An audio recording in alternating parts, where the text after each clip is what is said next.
বাংলাদেশ ছাত্রলীগ শেখ হাসিনা ভয় নাই, রাজপথ ছাড়ি নাই। আজকের এই অমোদয় সরকার আমাদের প্রিয় নেত্রী দেশনেত্রী শেখ হাসিনা। নাটোরের নিষিদ্ধ ঘোষিত জেলা ছাত্রলীগের সভাপতি ফরহাদ বিন আজিজের নেতৃত্বে একটি ঝাটিকা বিক্ষোভ মিছিল ও পথসভা অনুষ্ঠিত হয়েছে। শুক্রবার সকালে নাটোর সদর উপজেলার তকিয়ার ঢালান এলাকায় বিক্ষোভ মিছিল বের করা হয়। মিছিলটি এলাকায় প্রদক্ষিণ শেষে ঢালান মোড়ে সংক্ষিপ্ত পথসভায় মিলিত হয়। এ সময় অংশগ্রহণকারীরা বিভিন্ন স্লোগান দেন।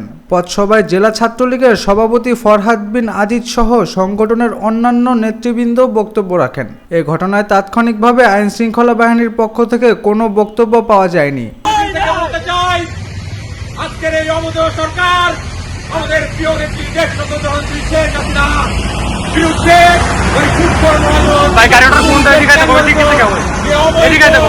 রায় দিয়েছে, সেই রায় বাতিল করতে হবে। আওয়ামী লীগের নেতাকর্মীর নামে যত মামলা রয়েছে সকল মামলা প্রত্যাহার করতে হবে। আওয়ামী লীগ অবিলম্বে প্রত্যাহার করতে হবে এবং সকল রাজবন্দীদের মুক্তি দিতে হবে। অন্যথায় বাংলাদেশ ছাত্রলীগের নেতাকর্মীরা সারা বাংলাদেশে সংগ্রামের মাধ্যমে এই সরকারকে জানিয়ে দিবে বাংলাদেশ ছাত্রলীগ রাজপথের সংগঠন।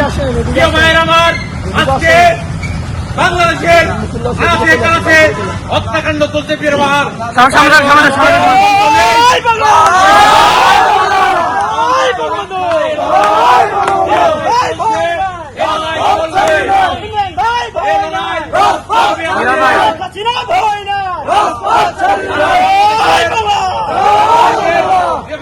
নির্যাতন করা হচ্ছে তার তীব্র প্রতিবাদ জানাই। প্রিয় ভাইয়ের আমার, সারা বাংলায় বাংলাদেশ ছাত্রলীগের নেতা কর্মীদেরকে সবাইকে আজকের এই বিক্ষোভ মিছিলে এই হামলা মামলা নিপীড়নের পরেও আজকে উপস্থিত হওয়ার জন্য সকলকে ধন্যবাদ জানিয়ে আজকের এই বিক্ষোভ মিছিল এখানে ঘোষণা করছি। জয় বাংলা।